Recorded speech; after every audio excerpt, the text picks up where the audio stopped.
Verónica Rengel Ríos, nacida en la ciudad de Loja el 10 de diciembre de 1976, es bisnieta de Manuel Enrique Rengel, un destacado lojano que nace en el cantón fronterizo de Macará, donde además escribe Luzmila, una obra literaria que describe la belleza de la ruralidad lojana y la diferencia de las clases sociales entre dos jóvenes, obra que ha sido adaptada al teatro y que es un símbolo de la cultura lojana. En el ámbito académico, la vocación por el derecho y las leyes las heredó de su abuelo y bisabuelo, los doctores Jorge Hugo Rengel Valdivieso y Manuel Enrique Rengel Zuquilanda, destacados lojanos. En el año 2002 se gradúa de abogada y doctora en jurisprudencia en los tribunales del Ecuador, en la prestigiosa Universidad Nacional de Loja, centro de resistencia de los estudiantes del sur del país, y que es una de las primeras instituciones académicas de tercer y cuarto nivel que se fundó en el país.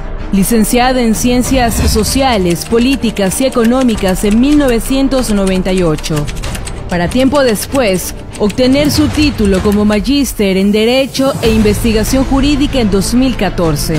Laboró como abogada del municipio de Loja y abogada regional de la Procuraduría General del Estado. Las aulas universitarias fueron parte de su proceso formativo. Es así que se desempeñó como docente en la Universidad Nacional de Loja, en el área jurídica, social y administrativa. Las causas sociales son parte de su formación académica, política y social. Por muchos años ha acompañado a grupos de mujeres que luchan por erradicar la violencia y proteger a las mujeres víctimas de violencia. Su entrega orientada siempre como defensora de los derechos humanos. También ha dedicado parte de su vida al activismo social, siendo socia fundadora de la organización Acción Feminista por la Paz, dedicada a la formación en derechos humanos, defensa y acompañamiento a personas víctimas de violencia de género. Fue parte del colectivo nacional Plataforma de Mujeres Caminando hacia la Igualdad y es parte de la Marea Feminista de la ciudad de Loja, colectivo que aglutina a todas las organizaciones de mujeres de Loja. Su sueño es construir una sociedad libre de violencia, inclusiva y con justicia social. Está convencida que el activismo es una forma de transformar la realidad y que el derecho de la política electoral es un instrumento para cumplir con los ideales de millones de mujeres. Se asume como mujer de izquierda, con vocación humanista, feminista y progresista. Cree que al igual que su bisabuelo, su misión en la vida es recuperar la unidad de esa Loja rural y urbana, agrícola, productiva, emprendedora, campesina, intelectual, cuna de artistas y literatos. Su reto y desafío es la unidad de los 15 cantones con la cabecera provincial. Considera que así se construye el país, desde el sur, donde empieza y termina la patria.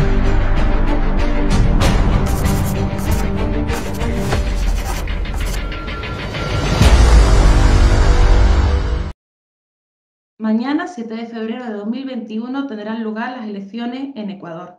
Unas elecciones fundamentales que estamos tratando de dar una máxima cobertura por su importancia tanto para el país como para la región y para el mundo, dado los últimos años que ha tenido que padecer el país y que además también ha tenido consecuencias, insisto, tanto regionales como internacionales.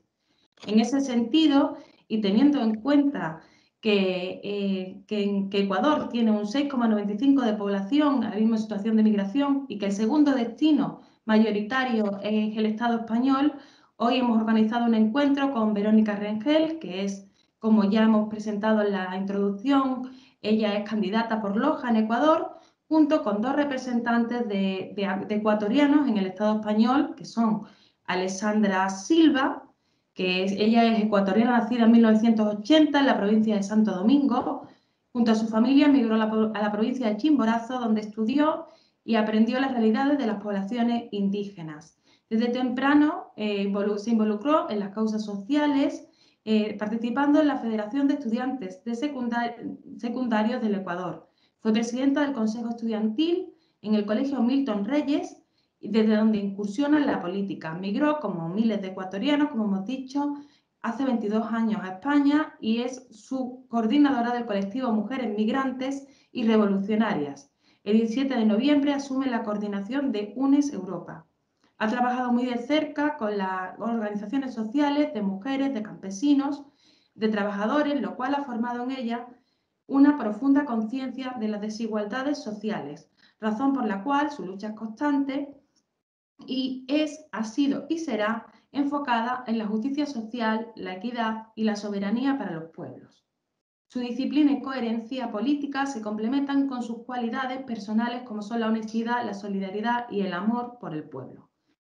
Un saludo, Alessandra, muchas gracias por acompañarnos y también te contamos con Marta Salazar, ciudadana del mundo, humanista y antiimperialista, exiliada por el feriado bancario del año 1999 en Ecuador. Nacida en la provincia de Guayas, en Marcelino Maridueña, el 8 de marzo de 1975, un día muy interesante para nacer. Residente en España desde hace 21 años y vecina de Valencia desde el año 2003. De formación académica en Guayaquil, en la Universidad Laica Vicente Rocafuerte como contador público y en España como técnico en gestión turística. Actualmente de profesión laboral es auxiliar de cuidados veterinarios. Es activista en varios movimientos ciudadanos de lucha en defensa de los derechos y de las libertades. Miembro del tejido asociativo también en Valencia, donde actualmente reside. Coordinadora del colectivo ecuatoriano Reivindicación Ciudadana de Valencia, representante en España del colectivo de ecuatorianos en defensa del derecho a la vivienda en España y Ecuador, y también coordinadora de la plataforma Stop Desahucio Social de Valencia. Como vemos, también ha continuado con ese activismo también en el Estado español. Muchas gracias a las dos. Y bueno, habíamos decidido plantear esto como un diálogo. Entonces hemos dividido en 4 bloques temáticos un poco generales para seguir una línea, pero sobre todo va a primar ese diálogo. Y vamos a empezar con el empleo, pero antes que nada, creo que si queréis decir algo, algún saludo, pues es el momento. Comenzamos con nuestra invitada especial, Verónica Rengel. Hola Carmen, qué gusto tan grande. Alexandra, Marta, mis coterráneas, mis paisanas, qué gusto poderles ver, aunque sea por la pantalla. Me da mucha emoción saber que son mujeres con una convicción humanista, progresista, unas mujeres revolucionarias, de izquierda, muy luchadoras con un trajinar encaminado a la lucha por una sociedad más justa, equitativa. Me emociona mucho saber que habemos más mujeres y que luchamos por una causa común. Me alegra mucho, les agradezco infinitamente por esta invitación, por la paciencia que me han tenido. Ayer la reunión, habíamos ya postergado en 2 ocasiones, lamentablemente, por esta locura de cierre de campaña que hemos venido acá en el Ecuador. Yo soy lojana, pero estoy en una lista nacional encabezada por Pierina Correa, que es la hermana de Rafael Correa Delgado, nuestro máximo líder. Y pues me siento muy orgullosa de estar en una lista muy diversa. Soy la única lojana. Mi ciudad, mi provincia es una provincia pequeña en comparación Quito, Guayaquil. Todavía somos una provincia pequeña, pero es bastante importante que estemos presentes en una lista tan diversa en donde está, ya lo había mencionado, Pierina Correa, hermana de Rafael Correa Delgado, está Ricardo Urcuango, un dirigente indígena, está Carlos Alguazaca, también otro dirigente indígena, Paola Cabezas, una afrodescendiente, Quinto Lucas, un uruguayo ecuatoriano, escritor, es un hombre muy sabio, que estaba involucrado con el periodismo, con la literatura, con las letras. En fin, estamos muchos, una lista de 15 hombres y mujeres que somos con una conciencia muy clara de lo que queremos, cambiar este desgobierno que ya lo venimos viviendo por casi ya 4 años. Gracias nuevamente por su invitación, por la paciencia, y qué chévere. Bueno, vamos a hacer un conversatorio en donde se fluyan las ideas. Soy yo una activista feminista, mi lucha ha sido por la defensa de los derechos humanos y fundamentalmente por los derechos de la mujer, que es en definitiva lo que he estado luchando estos últimos años, que es una lucha bastante interesante. Sí, fluya el conversatorio, Alessandra, Marta. Sí, por favor. Encantada de estar aquí. Muchas gracias también a Verónica, Alexandra, Carmen. Me siento muy orgullosa de compartir espacio con mujeres luchadoras de una trayectoria enorme. Y en este caso, mi pregunta, mi inquietud para Verónica, en cuanto a ese currículum que usted tiene y ese bagaje feminista, ¿cuál sería la loja feminista? ¿Cuál sería la proyección que Verónica Rengel eh, proyectaría en su próximo periodo legislativo, ¿no? Porque contamos con que usted es la que encabeza una de las listas ganadoras, que es lo que marcan las encuestas, según nos informamos nosotros también acá en el extranjero. ¿Cuál sería esa loja del futuro para la mujer de la ruralidad con Verónica Rengel? Bueno, nosotros estamos en una lista nacional, como lo había mencionado anteriormente, soy lojana, pero estoy en una lista nacional y que eso nos hace más amplio el tener que pensar no solamente en nuestras compañeras, en nuestras lojanas muy queridas, sino en todas las mujeres ecuatorianas y nuestras hermanas también como ustedes que viven en otros, por circunstancias de la vida, viven en otros sectores del mundo. Nosotros como defensoras de derechos humanos, como defensoras de la mujer, hemos planteado, bueno, con un paquete de 28 leyes al CNE como plan de trabajo. Entre esos 28 leyes se encuentran leyes que tenemos que reformarlas y leyes nuevas, códigos nuevos. Y también dentro de esas leyes están las leyes para prevenir, erradicar la violencia de la mujer. Tenemos, pese a que ya en el 2017 se dio apertura, se creó la ley para prevenir y erradicar la violencia contra la mujer. Sin embargo, era el órgano rector el Ministerio de Justicia. Este gobierno lo ha desinstitucionalizado absolutamente todo. Ya no tenemos ese órgano rector, pese a que teníamos un presupuesto que incluso nosotras decíamos que era bastante bajo, de $3 millones para prevenir y erradicar la violencia de género. También nos lo quitaron a ese presupuesto, ya no nos han dejado, es decir, en nada. Tenemos 7 tipos de violencia que las reconoce esta nueva ley que está en vigencia, pero yo siempre digo, es como tener abuelita, pero muerta, porque pese a existir las 7 tipos de violencia, está la violencia psicológica, la física, la violencia ginecobstétrica, la violencia política, la violencia simbólica, la violencia económica o patrimonial, y también está la violencia sexual. Pero de esos 7 tipos de violencia, solamente 3 de esos tipos de violencia constan en el Código Orgánico Integral Penal para nosotras poder sancionar a nuestros agresores, que son la violencia física, la sexual y la psicológica. Y sin embargo, pese a constar esas en el Código Orgánico Integral Penal, en muchas de las ocasiones se queda en la impunidad esos delitos.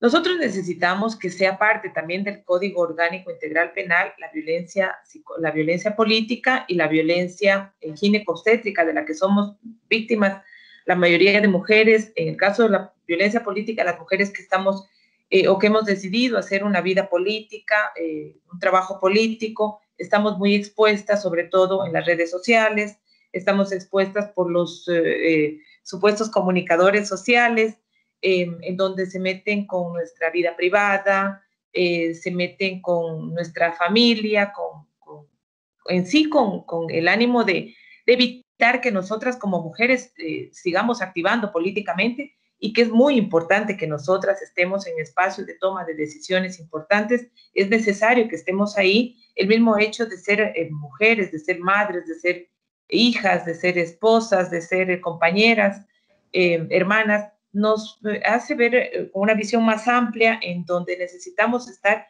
en una sociedad donde sea más justa, más equitativa, en donde todas y todos podamos vivir armónicamente. La mujer rural yo digo que tiene una doble violencia, por el hecho de ser mujer y por el hecho de ser rural, de venir de la ruralidad. Tenemos acá en Loja, son candidatos 4 por el número de habitantes, en lo que es Loja, candidatos a la Asamblea Provincial. Yo estoy en la Asamblea Nacional.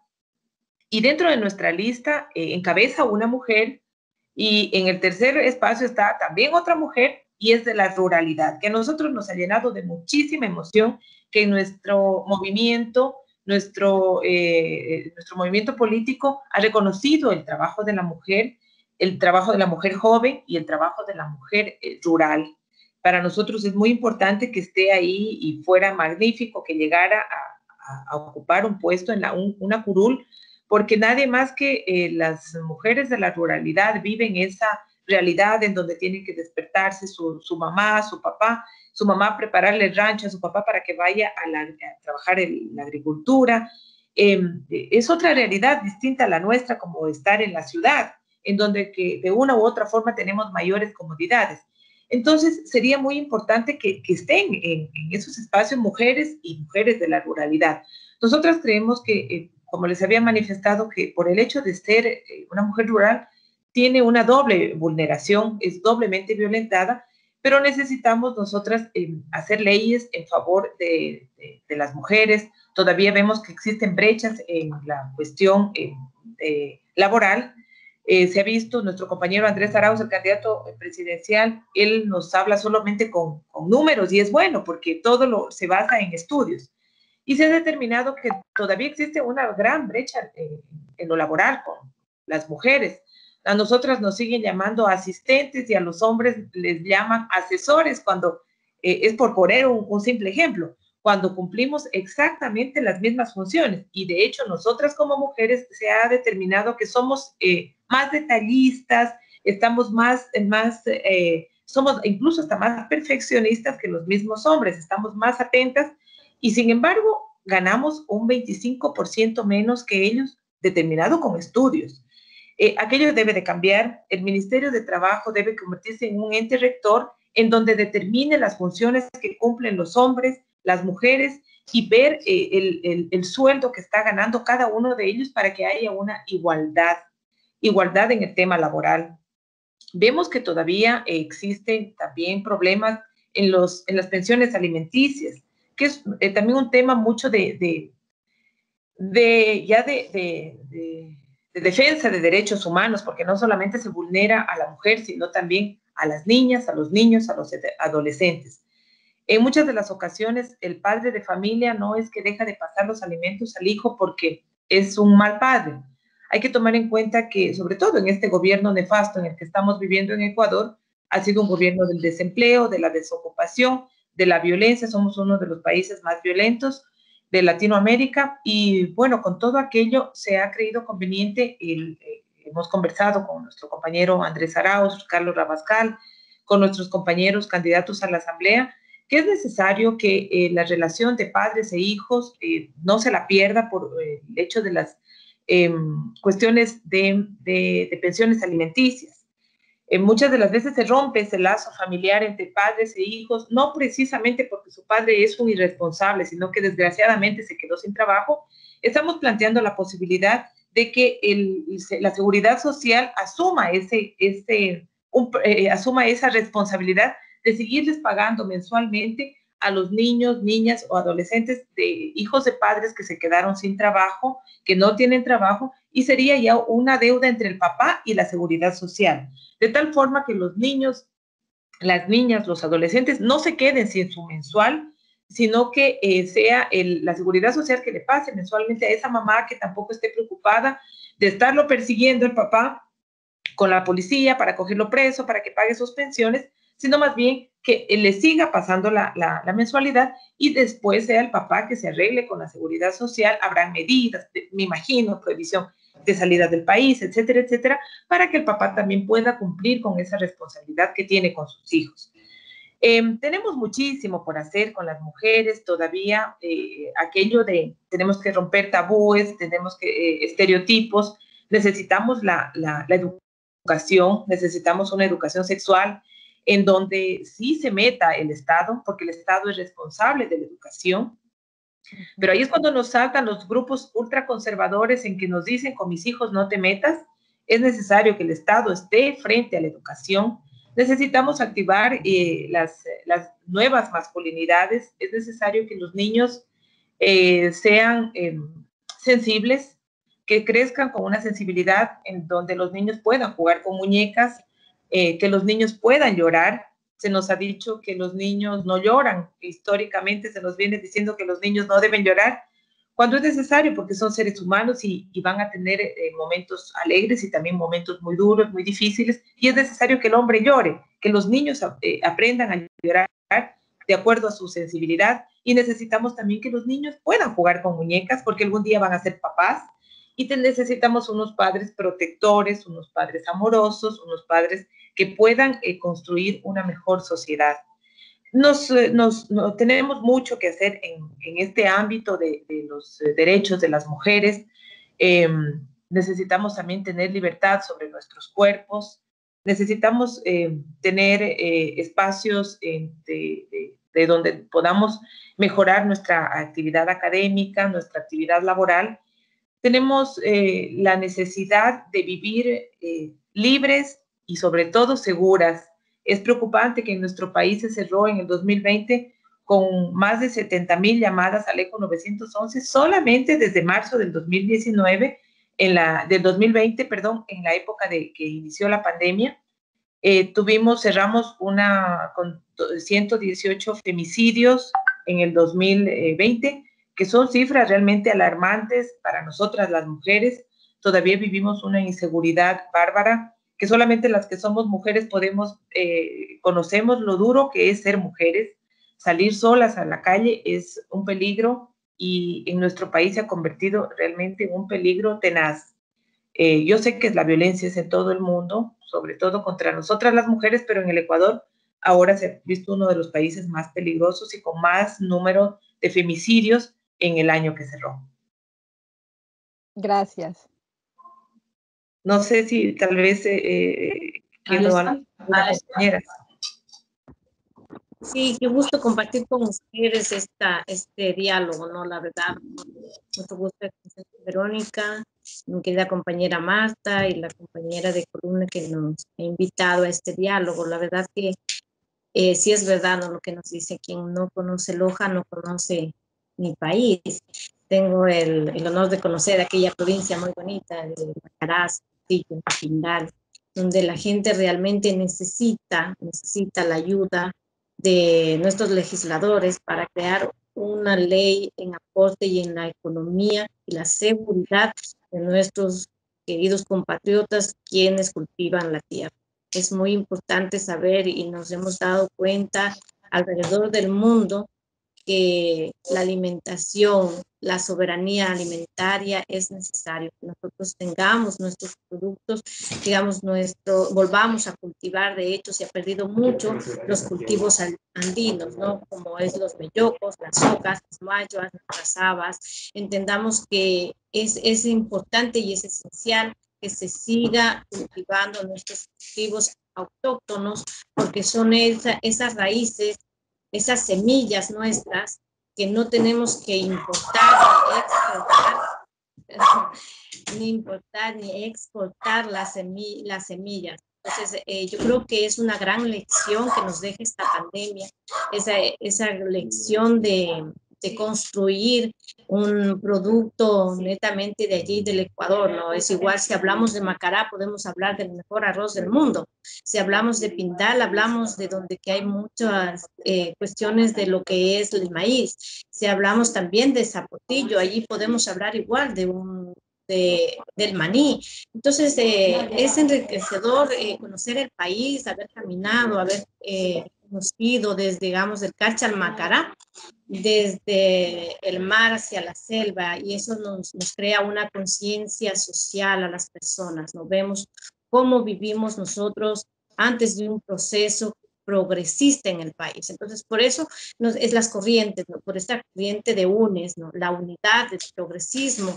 Y nosotros también aquí en el extranjero tenemos a nuestros compañeros, Gustavo Mateus y Esther Cuesta, unos compañeros que nos van a representar desde Europa, Asia y Oceanía, y al mismo tiempo nos llama esa atención que tenemos que dar esa prioridad a esa ley para que sea aprobada, ¿no? Y es necesario que sea un congreso, una asamblea mayoritariamente progresista para poder crear esa ley de la soberanía alimentaria de nuestro país que nos hace falta. Entonces, Verónica, yo creo que sí, siendo hija de esa tierra macareña, de ese ceviche de carne, de esa cerveza bien fresquita o agüita de tamal, nace un orgullo. La verdad, no soy oriunda de Loja, pero me siento de todas partes de mi país porque lo he caminado y lo he vivido y realmente es un honor compartir y quisiera sí que se haga énfasis en esta cuestión de nuestro cuidado a los agricultores y en este caso sobre todo la soberanía alimentaria para cuidar a nuestros agricultores para que no se les violenten ni ellos, o sea, no abandonen los campos, que se vuelva a cultivar en los páramos andinos, como te decía, los mellocos, las ocas, las mayoas, que se siga creando la cebada muy importante, digamos, para aquí, para los españoles, para la cerveza, ¿no? Pero para nosotros, para allá, sería el arroz de cebada, nuestra máchica, lo que realmente nos ayuda a ser fuertes. Entonces, esa era mi inquietud, querida compañera, y creo que es importante tratar este tema. Sí, Alexandra, gracias por esa introducción tan linda. Veo que conoces tan bien el Ecuador, nuestro Ecuador que es tan lindo, tan rico en absolutamente todo, en su tierra, en su mar, en sus campos, incluso hasta su cielo. Pero bueno, hemos recorrido, sí, como candidata a nivel nacional, hemos estado recorriendo por disposición del jefe de campaña, de nuestro máximo líder también, se nos dispuso que nos quedemos la mayor parte del tiempo en nuestros territorios y que nos traslademos a los territorios más cerca.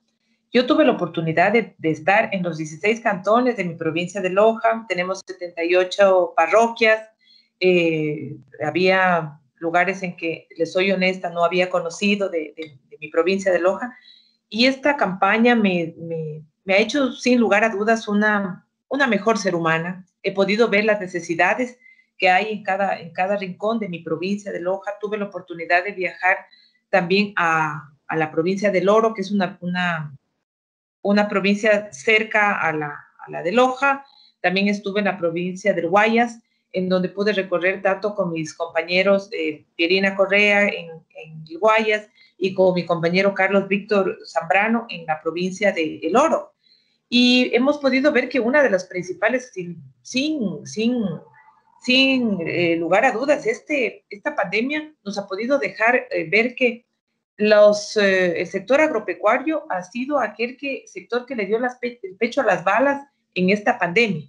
Ellos jamás dejaron de trabajar, jamás dejaron de darnos, dejaron de alimentarnos a nosotros, y quizá antes no lo valorábamos como ahora sí lo tenemos que valorar. Antes de pronto no le dimos el espacio que se merecía el sector agropecuario, porque no solamente es el sector agrícola, sino es en sí el sector agropecuario, el que ha trabajado enormemente, el que ha demostrado su trabajo, el que ha demostrado y también nos ha hecho conocer sus necesidades, sus falencias. Nuestro Ecuador todavía sigue siendo el problema, la falta de riego. Tenemos falta de agua. Muchos de nuestros productos viven o sobreviven simplemente con el periodo invernal, y aquello es preocupante.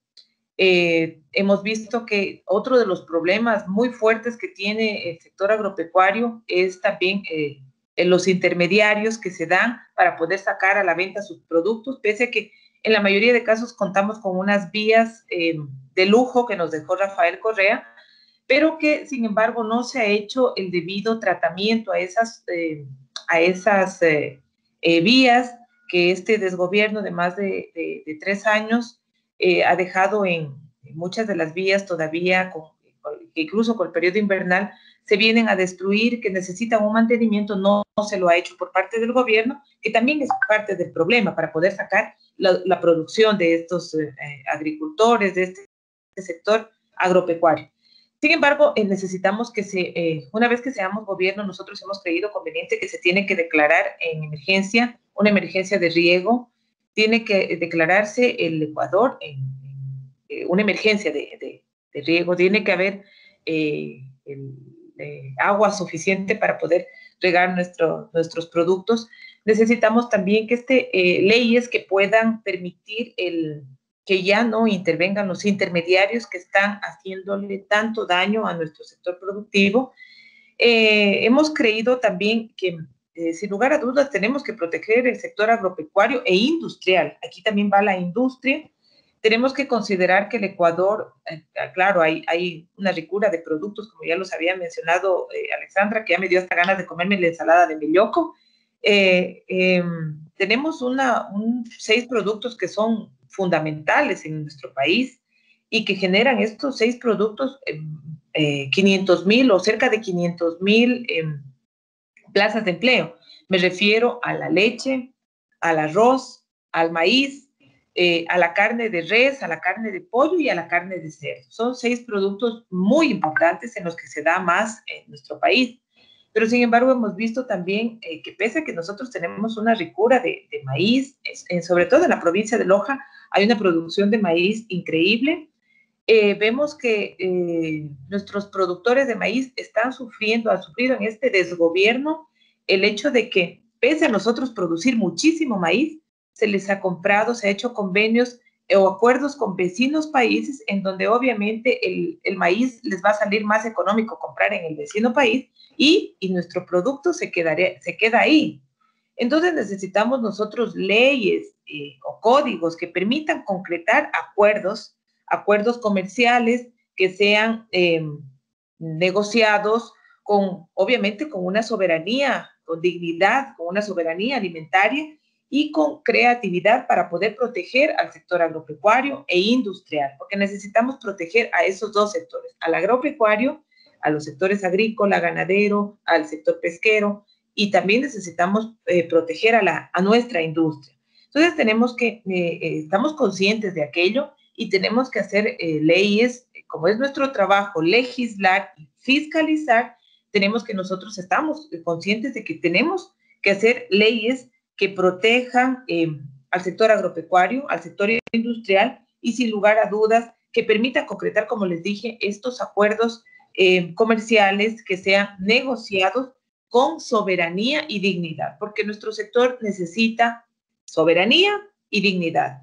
Y pues con las reglas claras sabemos para dónde vamos, qué es lo que debemos hacer, cuáles son las pautas que tenemos y cuáles son también las limitaciones que tendríamos para poder ejercer de la mejor manera con estas herramientas legislativas un sector productivo, un sector industrial de primera.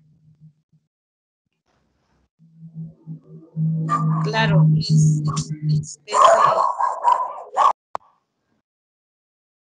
Marta, tienes el micrófono apagado. Ahora, ¿verdad? Pero, disculpen. Bueno, en ese sentido, y siguiendo al hilo de lo que comentaba Verónica, yo creo que también debido a la diversidad que tenemos, ¿no? Y esa falta de aquellas, mejor dicho, aquellas viejas prácticas que volvieron en estos últimos 4 años, ¿no? En la que el Ecuador, no el Ecuador, sino que no hubo una gestión verdaderamente social, ¿no? Y en el sentido de la conciencia, la cultura. Verónica, ¿usted qué me puede decir? ¿Cómo se podría incidir en aquello que respecta al autoconsumo, a volver a formar a nuestra gente, porque nuestras generaciones han cambiado? Entonces, después de estos 4 años de desgobierno, el Ecuador está a la deriva y en ese sentido yo creo que también habría que incidir, ¿no? En la parte cultural, de decir, esto es lo que tenemos, esto es lo que usted había dicho del tema de regulación de precios y esas cosas para que el mismo pequeño productor, ¿no? Más que todo desde la ruralidad, esas familias pues que tienen, como tengo yo, o sea, tengo una nota que me lo comentaba una compañera lojana, me dice, Marta, vas a conversar con Verónica, yo tengo una inquietud que trasladaré. Bueno, dímela, ¿cómo se va a incidir en el tema del contrabando, bueno, usted sabe a lo que me refiero, me lo decía ella, pregúntale cómo se puede incidir, cómo se puede regular para que esa fuga y ese daño que se le hace al pequeño agricultor, pues no se mejore, o sea, y como ahora vamos a tener un gobierno que nos promete, y no es que no lo va a cumplir, sabemos porque creemos, porque viene de la mano de Rafael Correa, eso va a cambiar y se va a regular y hay que devolverle a las personas esa esperanza de recuperar el buen vivir que tuvimos durante 10 años. Sí, sí, Marta, el problema del contrabando, nosotros tenemos sobre todo como ser Loja una provincia fronteriza, vemos el contrabando todavía, incluso de combustible, en donde incluso la falta de trabajo, hemos visto en estos más de 3 años, la falta de trabajo para los chicos jóvenes de la frontera, ellos se ganan $5 por pasar, son $4 o $5. En muchas de las ocasiones ni siquiera se gana $5 por pasar combustible desde Macará al Perú. Y con el riesgo, tenemos muchos chicos que incluso están con grillete, esperando a ser juzgados justamente por esa desgracia de falta de trabajo y que se ven obligados a este tipo de prácticas ilegales en donde pasa nuestro combustible al Perú y de una u otra forma se crea un daño. Vemos también el paso de la cebolla, mucho más económica en el Perú, igualmente el arroz, el mismo maíz, que vimos incluso en este gobierno, que pese a nosotros tener buen maíz y muchísima cantidad de maíz, este gobierno firmó un acuerdo con el Perú, con Colombia, para comprarles a ellos el maíz. Teniendo nosotros maíz, les compraron a ellos a un precio mucho más alto, perjudicando de hecho a nuestro sector productivo, a nuestro sector maicero, a nuestro sector arrocero, incluso al mismo sector cebollero. Tenemos que tener, como les decía, leyes que nos permitan garantizar también el trabajo. Es la falta del trabajo de los jóvenes que se dedican a esa actividad. Y bueno, nuestro compañero Andrés Arauz ha hablado de que va a ser un gobierno en donde se va a trabajar fundamentalmente en abrirles los campos laborales a los jóvenes, a las mujeres.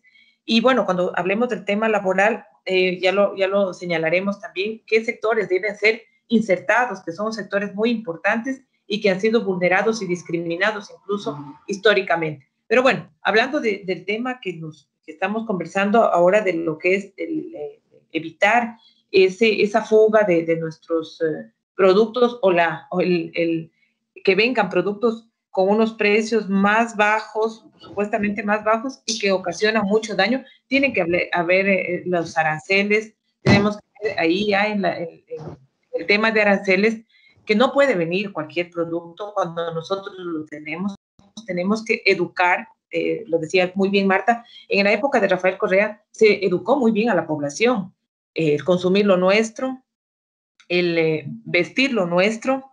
Tenemos ropa de lujo en el sector más bien norte de nuestro país, donde salen zapatos, salen jeans, que no le piden favor a un jean comprado de marca, supuestamente, en los Estados Unidos. Son jeans y que hay, como decía Pierina Correa alguna vez, son de todo, que son al ombligo, que son levantacola, que tenemos absolutamente de todos los modelos y a unos precios bajísimos, $9, $10.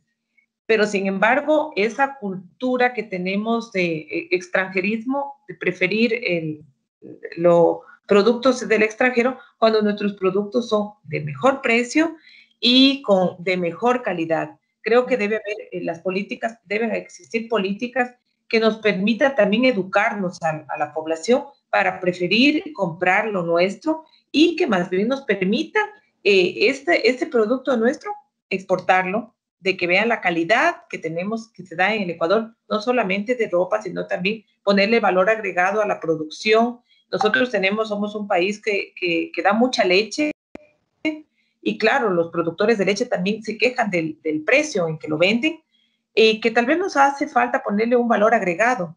Tenemos en Zapotillo, yo veo el manjar de la natilla, tenemos en Zapotillo, también es un cantón fronterizo de la provincia de Loja, en donde tenemos incluso el dulce de leche con coco, que es un dulce riquísimo, que yo no lo he probado ese dulce en ningún lugar del mundo, y sería genial, esa leche le ponemos el valor agregado, pues del dulce mezclado con el coco, que también da muchísimo en nuestro país, y poderlo exportar. Es un dulce de lujo, y que aquello nos hace falta, mejorar la industrialización, mejorar la calidad de vida de nosotros, pero tenemos que nosotros empezar con la educación, como decía Marta, de preferir lo nuestro, y de darle esa calidad de conocimiento, de esa calidad al extranjero, y también empezar por nosotros mismos. Muchas gracias, Verónica.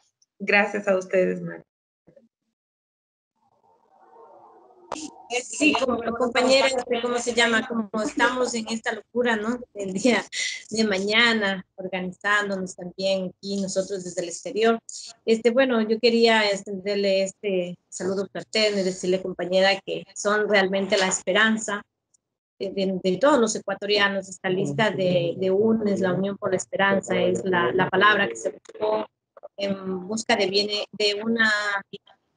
de volver a recuperar la patria, de volver a creer en los políticos, de volver a creer que sí tenemos luz al final del camino. Nos ha durado este atardecer, este anochecer con muchas tormentas, casi 4 años, la verdad, y que hemos resistido realmente la fuerza progresista a pesar de todas las persecuciones, a pesar de todos los obstáculos, a pesar que ellos ya no saben qué más inventar, nos seguimos estando en algo muy realmente que nos emociona. Tú has caminado de allí, digamos, todo lo que es el suelo patrio, entonces tú palpas de ahí de adelante, pero la cuestión nosotros desde el exterior también hemos sentido el calor de la gente, la alegría.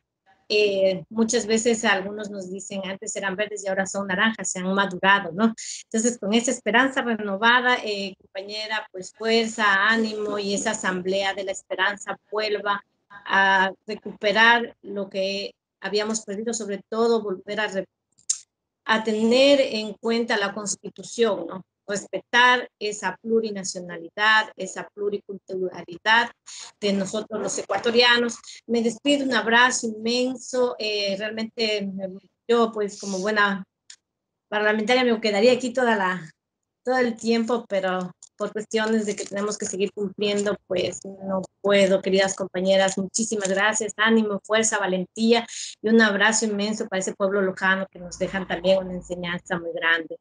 Y nada, pues lo dicho, un abrazo inmenso, y vamos, el día 8 nos volveremos a reencontrar para festejar el cumpleaños. Un abrazo inmenso, Alexandra, qué gusto haberte conocido.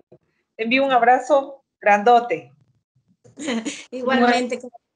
Muchas gracias, Alexandra, y que vaya bien, porque sé que tenéis una tarde muy complicada y mañana más. Sí, la verdad que sí. Abrazos, nos vemos y vamos a seguir. Hay que estar a la parte electoral. Un abrazo. Un abrazo.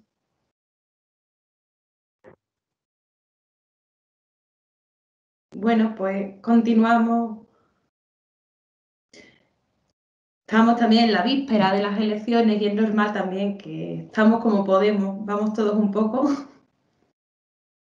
Sí, a ver, la verdad es que... Habíamos hablado, parece, para el tema laboral.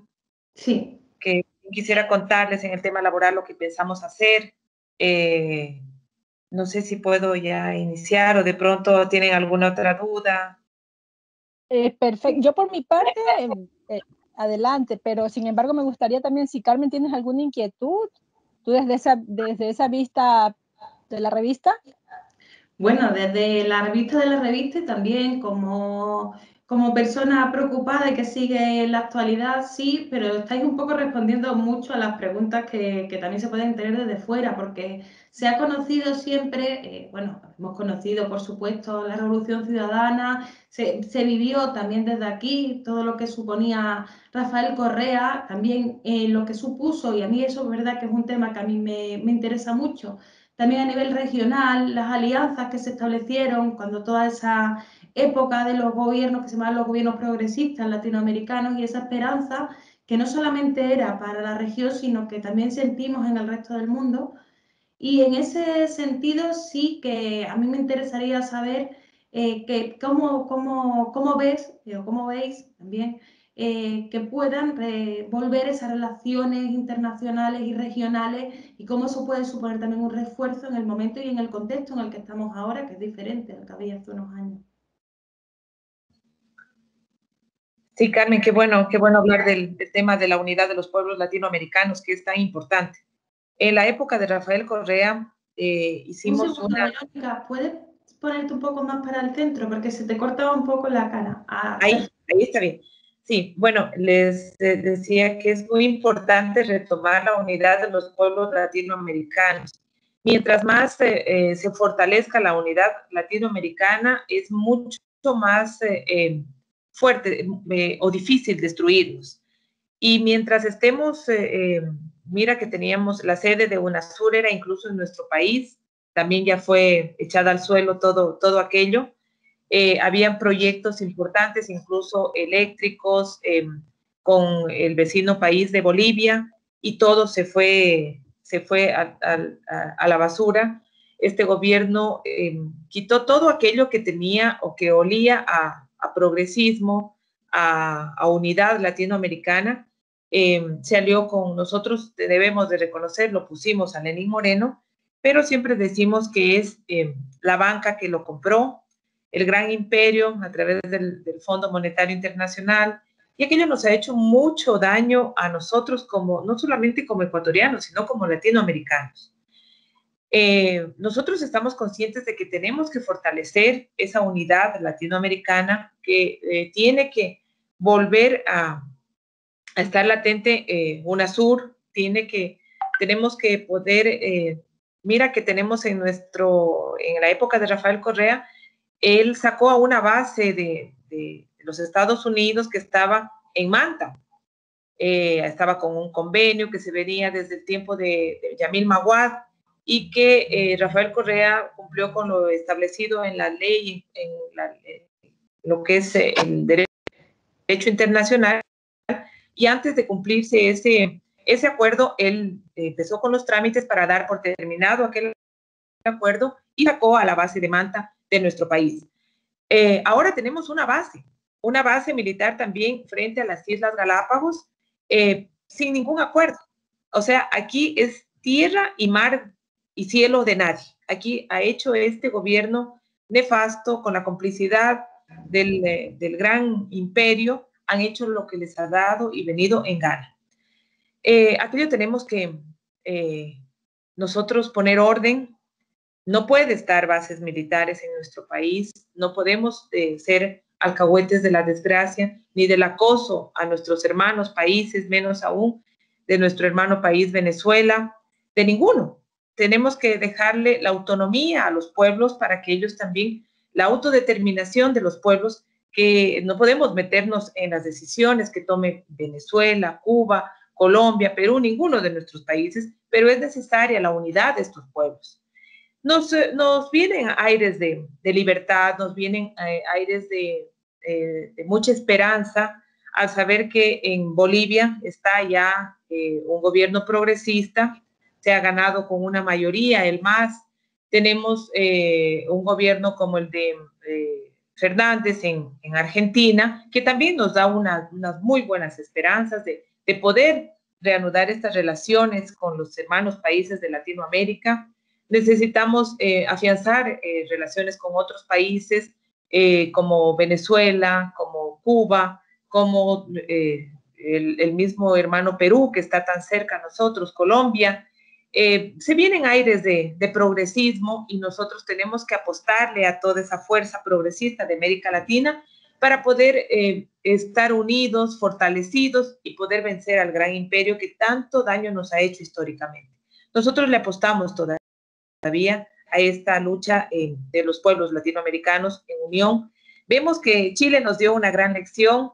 Fíjate que teníamos una constitución en Chile tan inhumana de la época de Pinochet, y por fin el pueblo chileno, después de tantos años de lucha, lo echó al tacho de la basura a esa constitución inhumana, a esa constitución que fue una constitución que tanto daño hizo, que venía con rezagos dictatoriales, asesinos, criminales, y pues por fin van a tener una nueva constitución, que estoy segura de que va a ser una constitución humanista, progresista e incluso feminista, en donde se van a hacer cosas muy buenas, y nosotros le vemos con muy buenos ojos, incluso a este proceso tan importante de Chile, que estamos seguros de que vamos a ser una fuerza latinoamericana, van a venir mejores días, va a venir un progreso, tenemos la esperanza de que los pueblos latinoamericanos vamos a vencer.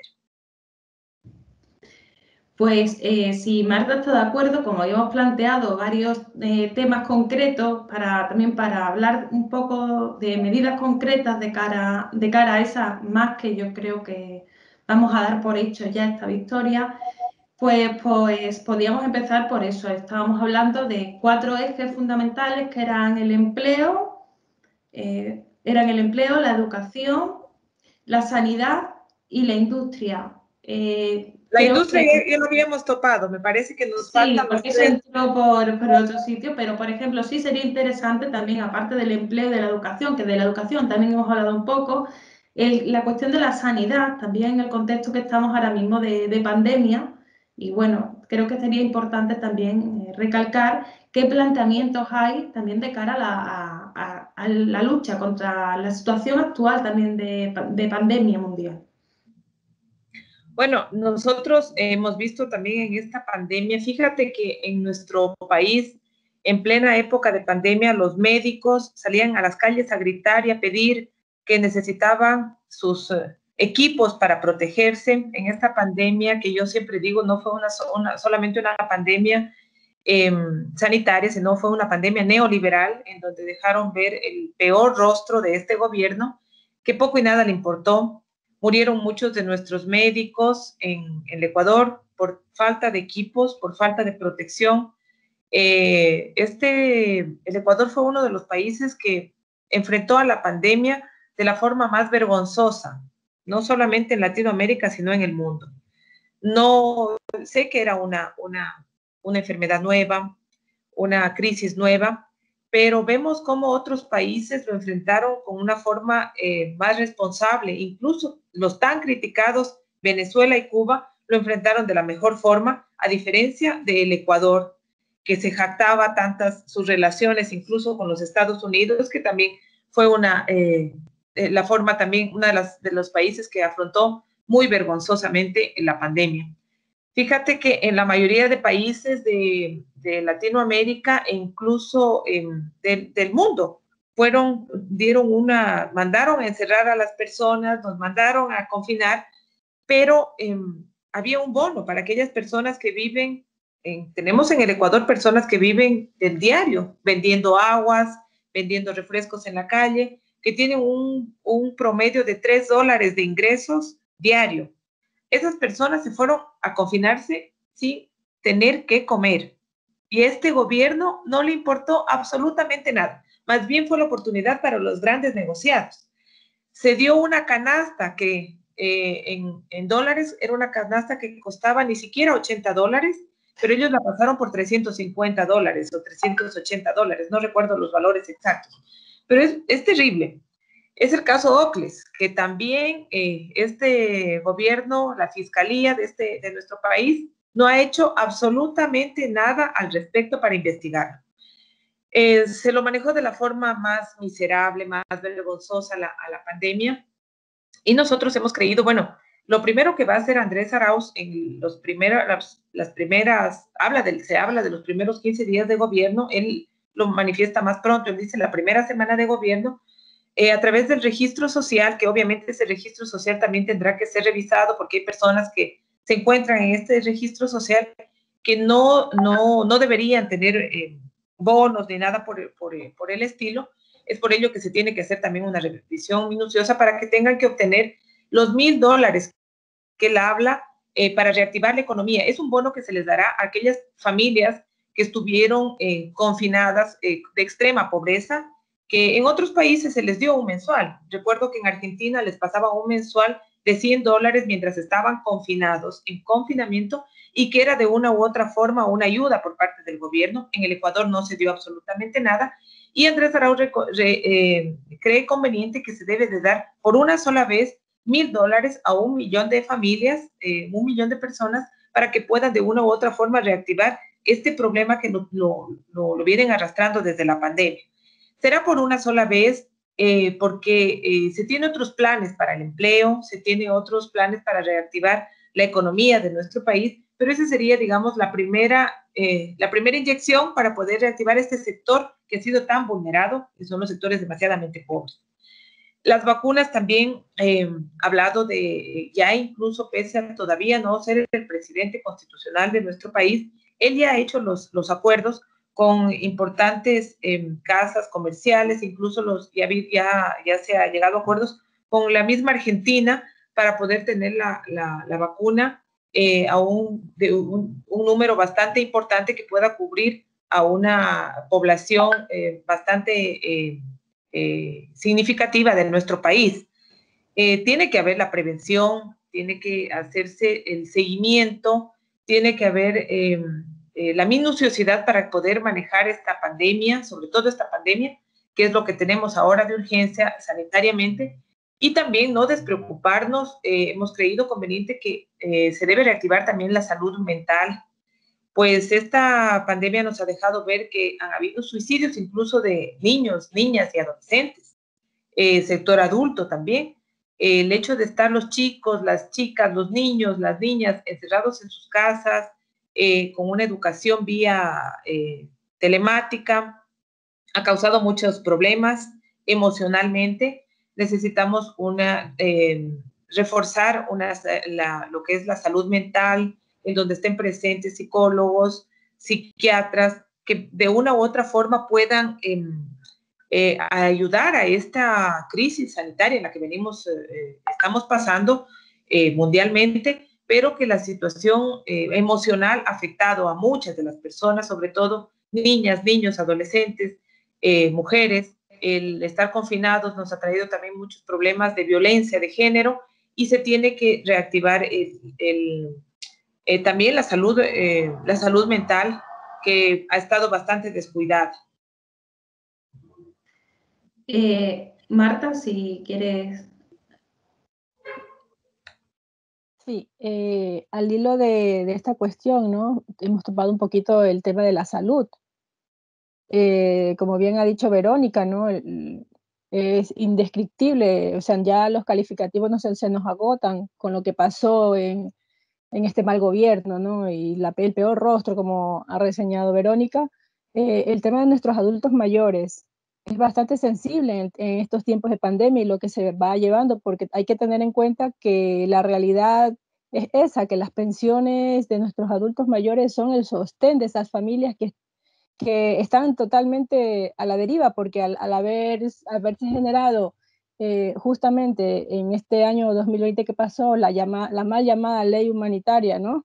En la que se regularon supuestamente el sector del empleo. Y aquí quiero también tocar ya dos pájaros de un solo tiro.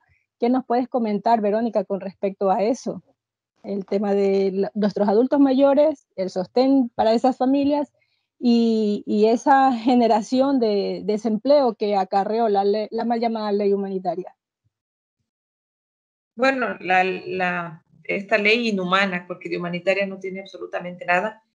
El momento que nosotros lleguemos a la legislación será lo primero que deroguemos. Esa ley se tiene que eliminar por completo. Ha ocasionado muchísimo daño. El sector laboral, nosotros pensamos hacer un nuevo código de trabajo, incluso está dentro de nuestro plan. En el Consejo Nacional Electoral nosotros hemos planteado la creación de un nuevo código de trabajo, uno nuevo, no con remiendos ni con arreglos, sino uno nuevo, en donde no se vuelva a vulnerar jamás los derechos de los trabajadores, de las trabajadoras, que históricamente ha sido ganado incluso con la vida de muchas hermanas y hermanos trabajadores. A través de la historia nos han demostrado que dieron su vida para obtener derechos, no para que se nos quiten derechos. Miren ustedes que esta ley inhumana nos habla de llegar a acuerdos. Yo siempre digo, ¿a qué acuerdos puede llegar una pobre trabajadora, un pobre trabajador con el sector, con su empleador, con el empresario? Cuando nos dice tienes que venir a trabajar las mismas 8 horas, pero a mitad de sueldo e incluidos sábados y domingos. No podemos hablar de avances en lo que es lo laboral, sino más bien en unos retrocesos de siglos, realmente de siglos. Necesitamos un nuevo código de trabajo, necesitamos una nueva ley de seguridad social en donde se cumpla con el principio de universalidad de la seguridad social. Creemos, este gobierno de Andrés Arauz cree que se debe haber por lo menos un mínimo de seguridad social, tanto en todos los ecuatorianos. Miren ustedes, ahí también está el sector de las trabajadoras sexuales. Son mujeres que han sido discriminadas e incluso por sus mismas familias. Y creemos que es necesario de que tengan el acceso a una seguridad social, por lo menos, bueno, sabemos que cuando seamos gobierno con Andrés Arauz tendremos una salud de lujo, en donde de pronto no sea el problema la salud, no haya los problemas que existen hoy con la salud, sino que más bien sea la salud a través de la seguridad social, pues de que se asegure a estas mujeres trabajadoras sexuales, en donde ya lo hicimos en la época de Rafael Correa, que se aseguraba a las amas de casa.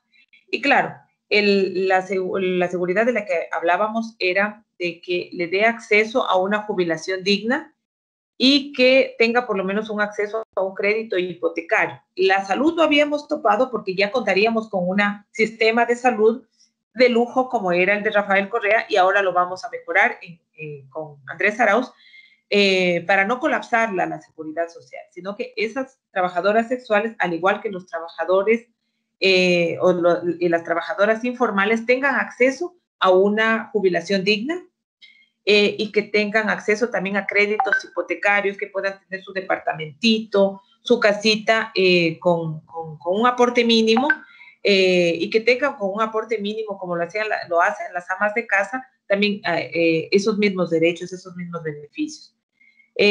Creemos también que se debe involucrar al sistema laboral, así como estamos un porcentaje de mujeres, de afrodescendientes, de indígenas, que haya un punto extra en la participación tanto del sector público como del sector privado, también a la comunidad LGBTI. Es un sector bastante vulnerado, y que siempre decimos que no es que a la comunidad LGBTI les encanta hacer peluquería o que les encanta prostituirse, sino que desgraciadamente no existe esa inclusión en el ámbito laboral. Nosotros creemos de que es necesario, y tendremos que hacerlo también lo más pronto posible, insertar a la comunidad LGBTI en el ámbito laboral, tanto en el sector público como en el sector privado. Debe haber un porcentaje. Vemos que muchas chicas, chicos pertenecientes a la comunidad se esfuerzan, se endeudan incluso para seguir sus maestrías, para seguir estudios de educación superior, pero que desgraciadamente no pueden ser insertados en el ámbito laboral, porque todavía existen prejuicios, existen tabúes, existen esas taras todavía de la sociedad que no permiten insertar a nuestros hermanos, a nuestras hermanas de la comunidad LGBTI.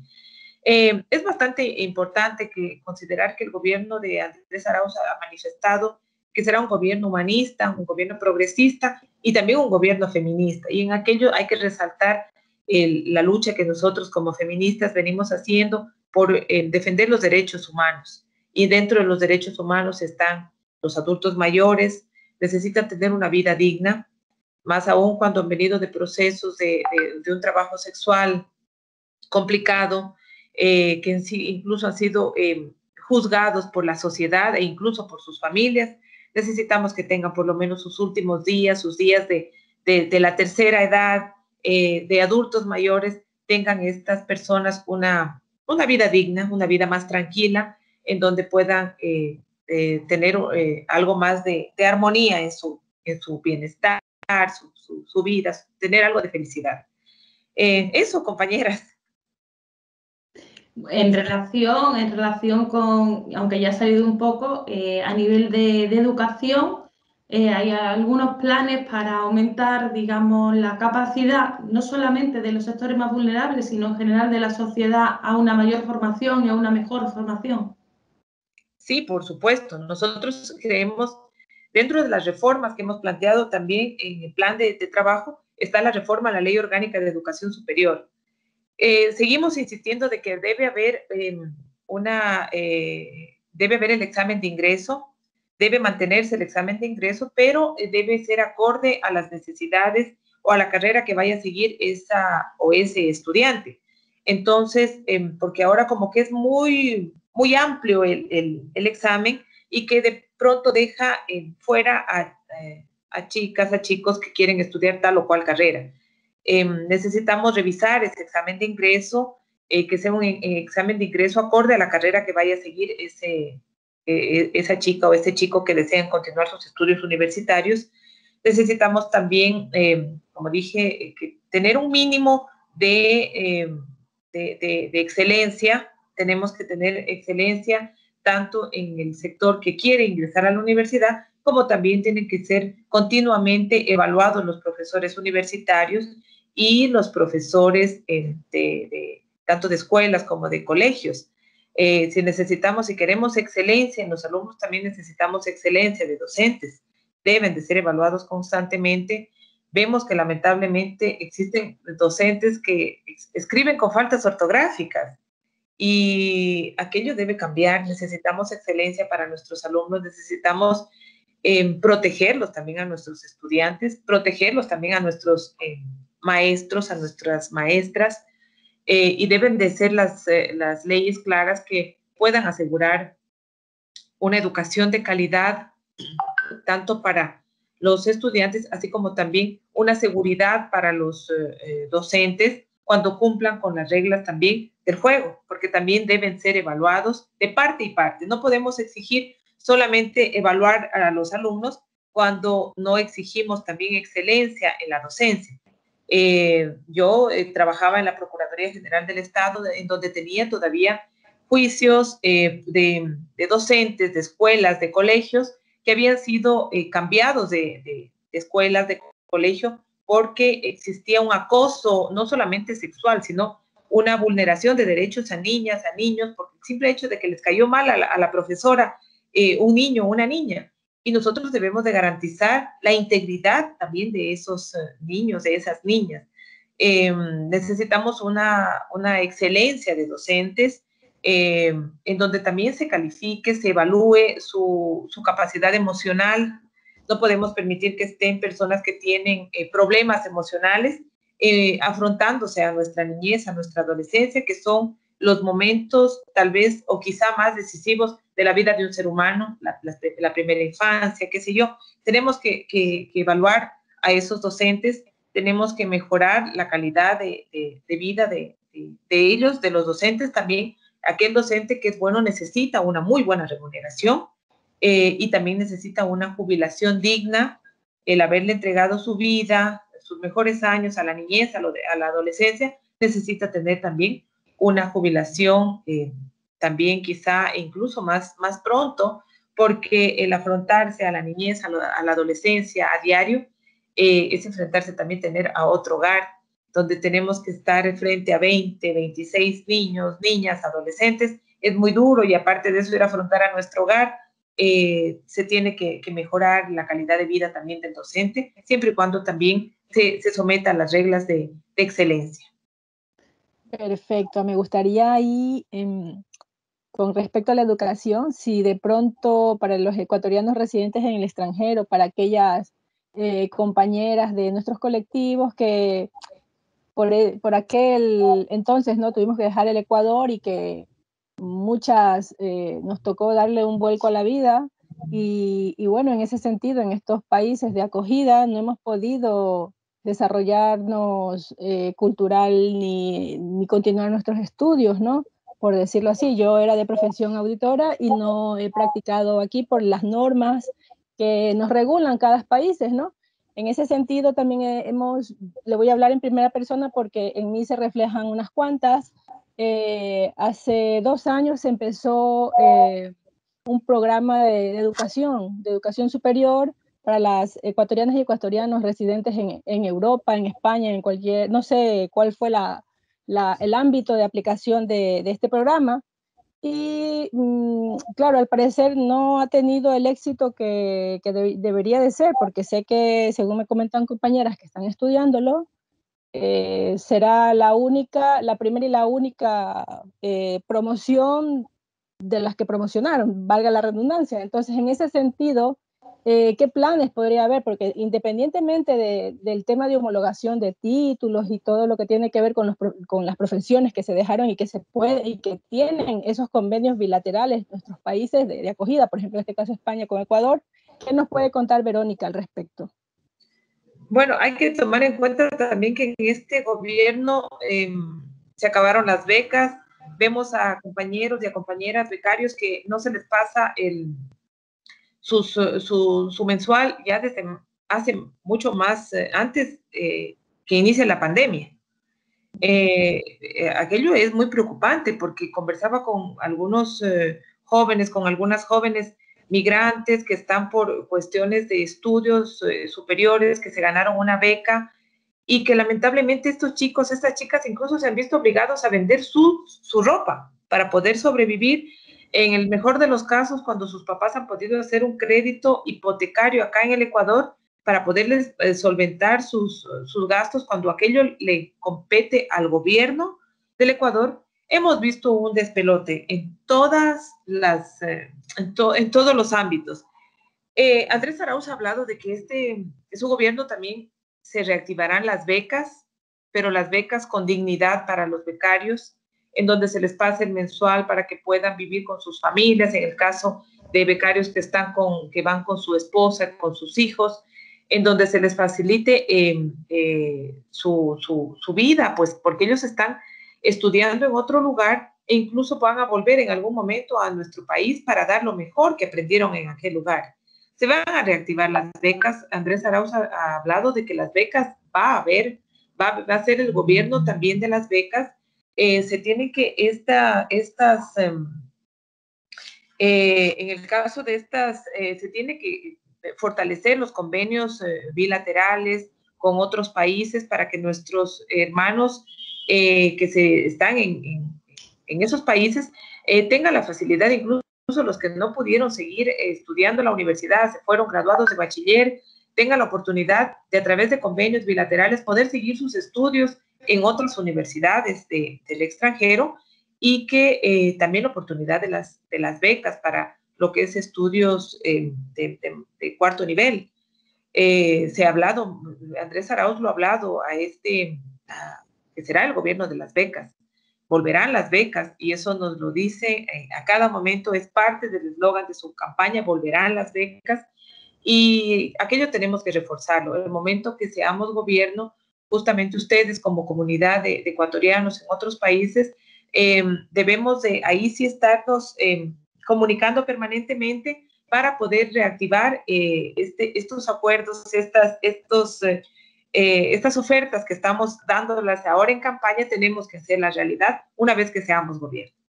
Y tenemos que hacerlo conjuntamente con ustedes, porque nadie más que ustedes conocen la realidad de donde lo están viviendo, cómo lo están pasando, y nosotros pues seremos el nexo que, claro, como legisladores tendremos que, nuestro deber es hacer leyes, fiscalizar, pero también podemos ser aquellas personas que podemos también permitir ser el nexo con nuestras autoridades y poder mover para que se dé rápido esa realidad. Perfecto. Bueno, como estamos en la víspera de las elecciones y sé que ambas tenéis muchas cosas que hacer, tampoco quería que nos entretuviésemos mucho más, aunque sí que os invito a, una vez ya haya pasado todo este momento, pues volver a encontrarnos todas las veces que hagan falta y que será un honor para mí poder acompañaros, si me lo permitís, porque creo que además estaréis aportando también mucha información que va a ser muy útil también para muchos otros ecuatorianos que hay pues, en España y en otros países. Pero antes de irnos, me gustaría también preguntar un par de cosas muy personales, además a las dos. sobre cómo se está viviendo todo este proceso electoral, porque hemos visto varias maniobras para intentar evitar el triunfo electoral del candidato Arauz, y bueno, en general también hemos visto cómo parece hay una sombra de sospecha en determinadas actitudes un poco extrañas, como la reunión el otro día en la OEA o una serie de cuestiones más. Entonces, sí me gustaría saber qué opinión aquí previamente al día de mañana tenéis sobre si creéis que van a intentar hacer alguna maniobra contra estas elecciones. Bueno, no sé. Adelante, Vero. Sí.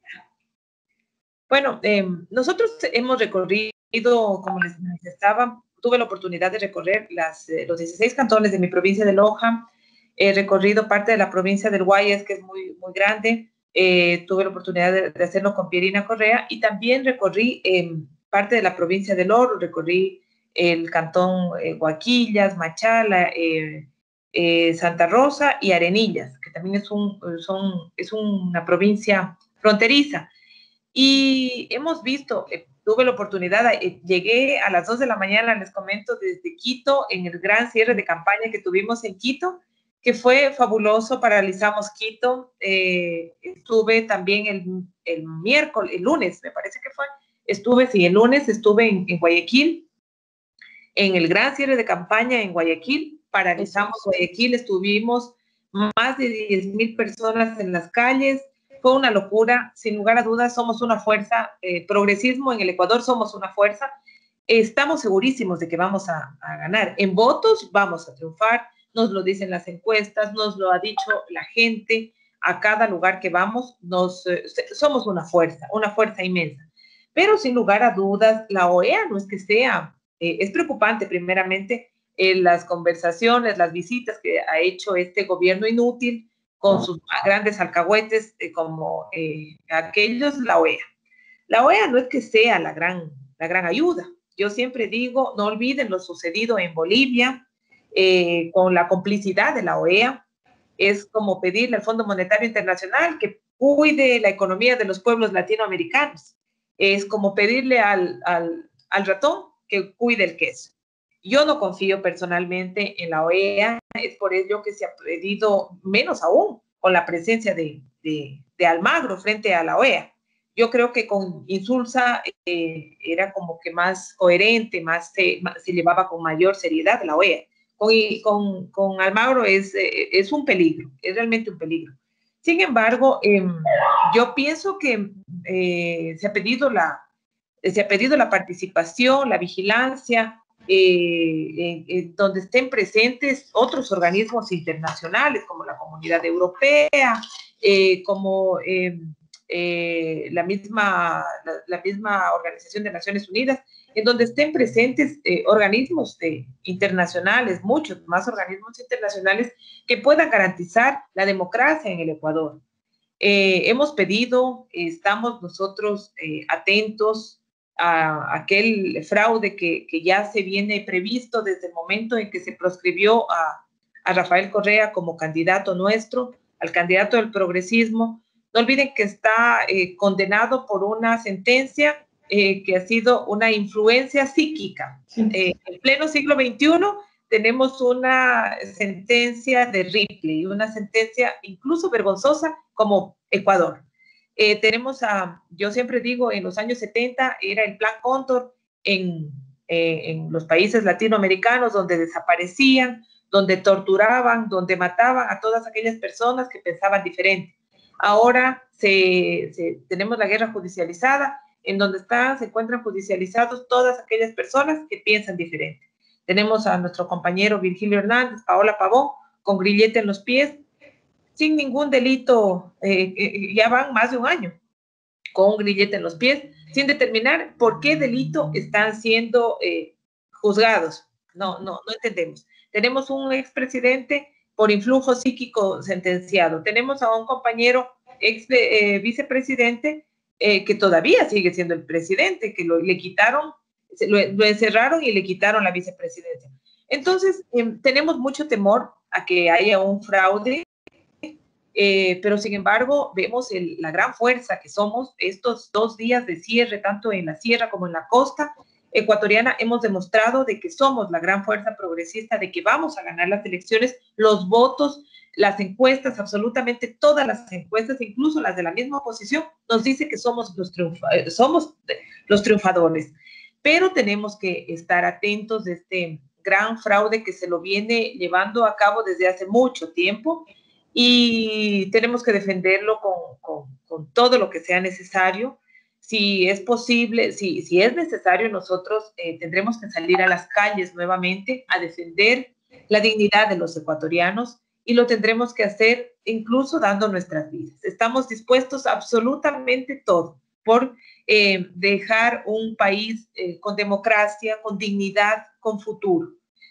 Estamos dispuestos absolutamente a todos, como buenos militantes, progresistas, humanistas, como gente de izquierda, y que incluso ahora ya ni siquiera lo ha dicho el presidente Rafael Correa, ya no se trata ni de izquierda ni de derecha, se trata de la dignidad del pueblo ecuatoriano, en donde estaremos todas aquellas personas que necesitamos que vuelva la dignidad a nuestro pueblo. Estaremos en las calles defendiendo incluso con nuestras vidas.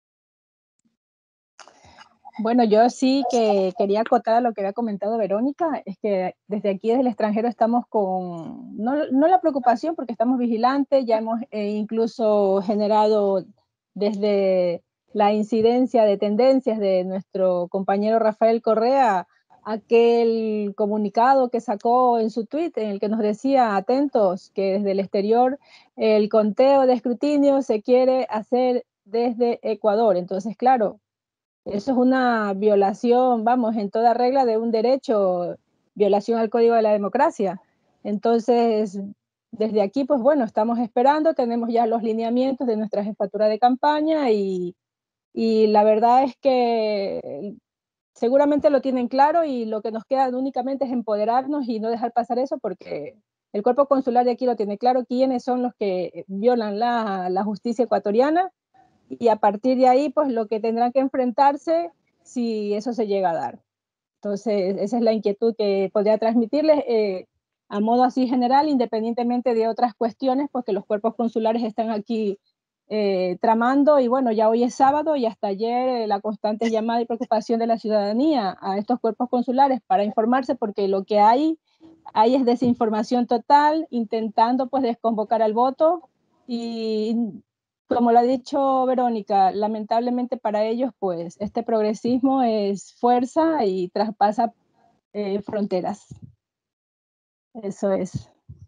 Bueno, pues para no quitaros más tiempo, para que sigáis también con vuestras labores, que sé que son muchas, tanto Marta como Verónica, si queréis añadir algo más a modo de, bueno, de un hasta luego, porque insisto en que os volveré a invitar si tenéis a bien. Bueno, gracias, Carmen. Realmente esta conversación ha sido muy amena. Es como estar en casa tomándonos un café, que de hecho yo ya me estaba tomando un café. Espero algún momento tenerte en el Ecuador y tomarnos un rico café. En Loja tenemos un café riquísimo, así que espero tener la oportunidad de conocerte personalmente. Con Marta, espero igual algún momento podernos ver, llegar a ser gobierno para convertirnos en el nexo de la ayuda, del servicio para nuestros pueblos.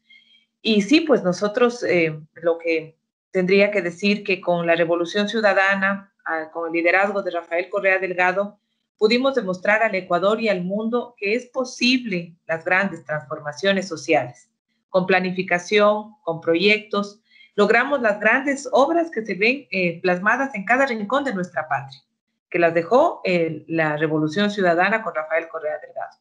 Ahora estamos aquí, yo siempre digo, orgullosamente somos los candidatos del correísmo, y que estamos aquí para recuperar el trabajo, el futuro y la dignidad de los ecuatorianos.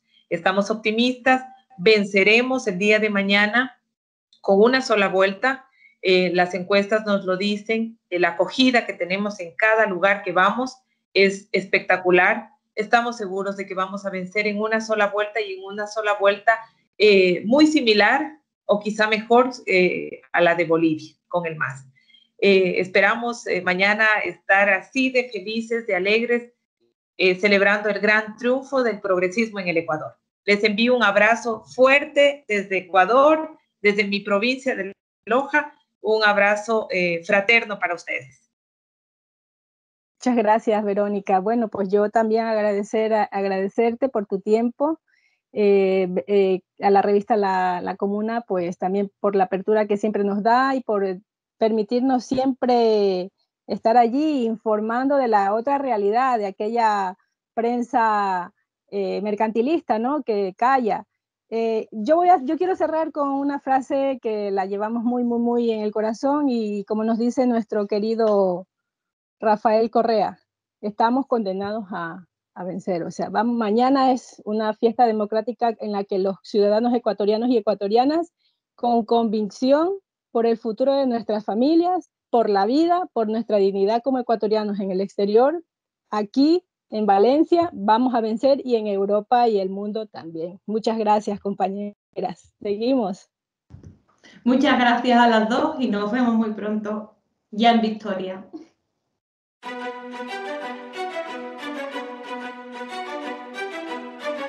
Jamendo.com